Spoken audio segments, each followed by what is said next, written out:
People like to say that time heals everything, but time can also create distance so wide that even love struggles to cross it. This story is about one family that learned that lesson slowly, year by year, until Christmas gave them one last reason to try again. The Harris family had once been close. Not perfect, but close enough to sit around the same table, argue loudly, forgive quickly, and move on. That was before life pulled them apart in quiet, ordinary ways. No single moment broke the family. There was no dramatic fight that ended everything. Instead, distance grew little by little until it felt normal to live separate lives. David Harris was the father. He had worked for nearly 40 years as an electrical engineer. He believed in planning, stability, and responsibility. His wife, Margaret, was different. She believed in stories, traditions, and emotional connections. She was the one who remembered birthdays, saved old letters, and insisted on Christmas dinners even when everyone complained about the long drive. They had 3 children. The oldest, Thomas, moved to Chicago for work and stayed there. The middle child, Claire, moved to Seattle after college and built a life far from home. The youngest, Daniel, stayed closest, living only 2 hours away. But even he became busy with work, marriage, and his own children. At first, the distance felt temporary. Everyone said the same thing.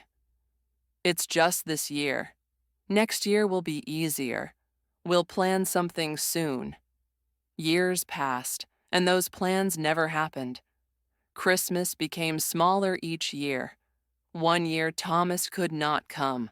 Another year, Claire said flights were too expensive. Daniel came when he could, but often left early. Eventually, Christmas became a phone call instead of a dinner. Margaret felt the change more than anyone. She never said it directly, but she felt it in the quiet house, in the empty chairs, in the decorations she no longer took out of the box. David noticed, but he believed forcing people together was wrong. They're adults, he would say. They have their own lives. Then, one autumn, everything shifted. David was diagnosed with a serious heart condition. It was not immediately life-threatening, but it was serious enough to change their daily routine. Doctor visits became regular. Medication filled the kitchen cabinet. David slowed down in ways Margaret had never seen before. They told the children, of course. The reaction was kind but distant. Phone calls became a little longer. Messages came more often. But nothing truly changed. Margaret understood something then that she had been avoiding for years. Waiting was not working. Time was not bringing them back together. If she wanted her family in one place again, she would have to do something bold. That idea came to her one night while she was sorting through old photographs. She found a picture from a Christmas long ago. All 5 of them were standing in front of the tree, smiling awkwardly, wearing clothes that now looked strange and outdated. She stared at that photo for a long time, and then she had an idea she knew was risky. A week later, she called each of her children separately. Her voice was calm, but serious. She told Thomas that David's health had worsened and that the doctors were concerned. She told Claire the same thing. She told Daniel too, though he was already aware of the diagnosis. She did not lie completely. David was sick, but she allowed each of them to believe it was more urgent than it truly was. Then she said the same sentence to each of them. This Christmas might be very important. None of the children questioned her. Fear has a way of opening calendars. Within days, flights were booked, schedules were cleared, and plans were made. David did not know about the full story at first. When Margaret told him what she had done, he was quiet for a long time. "You scared them," he said finally. "I reminded them," she replied. "There's a difference." He wanted to argue, but he didn't. Deep down, he wanted the same thing. Christmas week arrived quickly. Snow fell lightly the day Thomas arrived. He looked older than Margaret remembered. His hair was thinner, his face more tired. But when she hugged him, she felt the same child she had once held. Claire arrived the next evening. She carried expensive luggage and wore a confidence that had not existed in her younger years.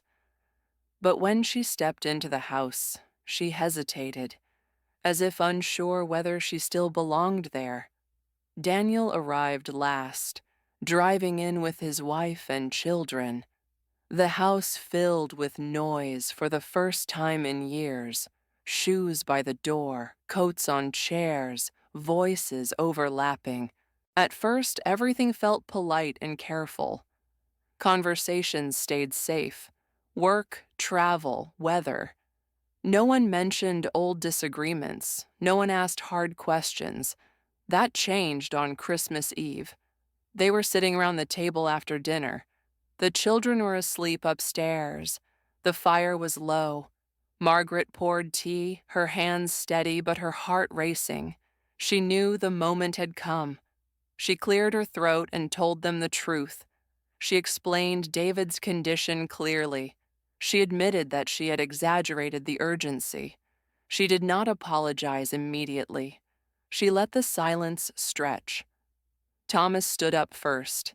His face was red, his voice tight. He said he had rearranged important meetings. He said he had been scared. Claire followed, saying she had cried on the plane. Daniel said nothing at first, but his jaw was clenched. Margaret listened. When they finished, she spoke softly. "I know I scared you, but I didn't lie about what matters. We are running out of time, not days, years. And you are all so far from each other that you forgot how to come home." The room stayed quiet. David spoke then, surprising everyone. He said he had spent years believing independence meant distance. He said he had been wrong. He admitted he had been proud, stubborn, and silent when he should have been honest. One by one, the walls fell. Thomas admitted he had stayed away because he felt like a failure compared to his younger self. Claire admitted she avoided visits because being home made her feel small again. Daniel admitted he resented being the only one who stayed close. They argued, they cried. They laughed at old memories that surfaced unexpectedly. The night stretched long past midnight. On Christmas morning, the house felt different. Not perfect, but honest. They opened gifts slowly. Simple gifts, thoughtful ones. Margaret watched her family from the corner of the room, holding a cup of coffee, feeling something she had not felt in years. Peace. Later that day, they walked outside together. Snow covered the street. The children played. The adults followed behind, talking quietly. Before Thomas left, he promised to come again in the spring. Claire talked about bringing her work laptop and staying longer next time. Daniel suggested a shared family calendar. None of these promises were dramatic, but they were real. That night, after the house was quiet again, David and Margaret sat together on the couch. "You took a risk," David said. Margaret smiled. "So did we, by waiting so long." Christmas did not fix everything, but it reminded them of something essential. Families do not stay together by accident. They stay together by effort, honesty, and sometimes a story that brings everyone back to the same place. And that Christmas, for the first time in many years, felt like home.